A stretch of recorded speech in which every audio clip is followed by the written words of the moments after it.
Hello everyone, welcome to Creative Journal, my personal creative journal in just practicing, drawing, animation, etc. and all the bumps and bruises that come along the way. In this week's journal, I was talking, wanting something to draw, and I suggested a sentient ladder that was very uncomfortable being climbed upon. She didn't do that, but I thought I might as well. So I'm just sketching up a bit of a ladder with some dumb eyes and teeth. Again, this is still very early in my journey and getting back up to speed with hand-drawn animation and just drawing and art in general, really. So I don't want to be getting too ambitious with something that I clearly do not have the skills to tackle. So very cartoony, very loose, very rough. No rules in regards to perspective or anatomy. I'm just wanting to have some fun and just kind of see what happens. So there's going to be this character in green taking a single step up the ladder, and the ladder itself is not enjoying what's happening. There's just going to be 2 frames at first. You can see I'm drawing them one after another directly with the 2 keyframes, with the left foot staying on the same rung and the right foot moving up to the second. What was quite fun about this movement was because the left foot and both hands remain in exactly the same place throughout the entire movement, it gave a lot of grounding foundation that I believe made animating this a lot easier and a lot more pleasurable. I didn't feel at risk very much in what I was doing. So this first in-between is exactly that. A direct in-between. There is not really any guesswork here at all. Probably the only part would be for this lower foot, but even then, only about halfway up. And already, it's such a straightforward movement. You get a bit of an idea already. So from here, increase the exposure of the first 2 frames to 2, delete the second one, you can see there, and begin new drawings. Again, these are just going to be straight in-betweens. After this, I want to make a little bit of easing. So happy with that movement, and now probably wanting to add a little bit of easing to the following frames, so expanding out a bit further. Actually, no, the first frame, I'm adding another beginning frame here, where rather than already beginning the climb, I want to have a bit of anticipation building into the movement itself. So we're standing up straight, about to lean in, and you can see on the next frame it starts to move in, creating a single in between to begin this anticipation. So it's got a knee bend, he's crouching down a bit, the head is a little bit lower than both of the keyframes either side. So in betweens don't always need to be a direct representation of what is happening in the middle. In fact, this in between is quite radically different. The elbow is lower, the knee is bent, the head is lower, and I think the back is fairly direct. But that creates a nice secondary movement at the beginning, moving into the main step itself. So now I'm adding another frame second to last. This is going to create a bit of easing as the movement finishes off.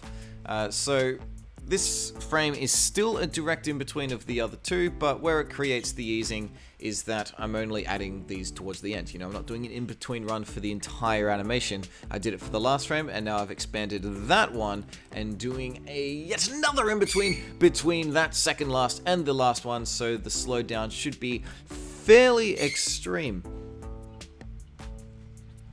And it looks like I'm adding yet another in-between that is easing into the initial anticipation movement, so that in-between that had the knee bend is becoming more of a breakdown frame now as it gets in between to move in. Adding a bit of detail around the butt and the foot, just to keep all the creases, dimension, depth all intact.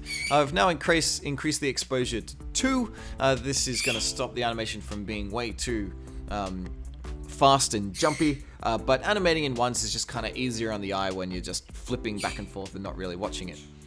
So I'm now messing with just the animation tiling in general. Beanie, seriously, Beanie, stop it. I promise you ignore that. So I've flipped the climbing animation, so the middle is held for about, I think it's 6 or 7 frames, and then he climbs back down to the middle, holds on the bottom. I've duplicated the ladder frame as well. I'm sorry, the bird must be super annoying. duplicated the ladder layer, made one that is just the ladder on its own, no face, and one where it is exclusively the face, because I just want this face to be cycling through a few random expressions, just kind of twitching unnervingly. So I'm just deciding what I'm gonna do, just winging it, wincing and squinting of the eyes, some merely uncomfortable, some angry, some almost in pain. But I'm a big fan of these overlappy eyelids. I don't know why, I think they just appeared in a lot of 90s cartoons. Not really a whole lot to say about this process, and just drawing some completely random expressions off the top of my head. And then when they're done, they'll each get a round of in-betweening each to be able to move between each expression. Still somewhat jerkily though. I want it to be a nice snappy movement if possible. What's interesting as well with the timing of this project, this took about an hour completely from start to finish.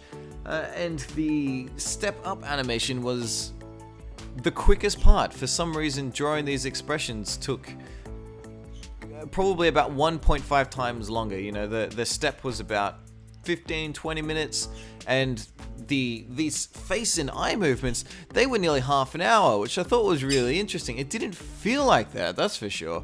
And watching it through, it definitely doesn't seem that way. The movement is so much more awkward than what turned out to be a relatively smooth footstep. So now I'm just going through a round of in-betweening.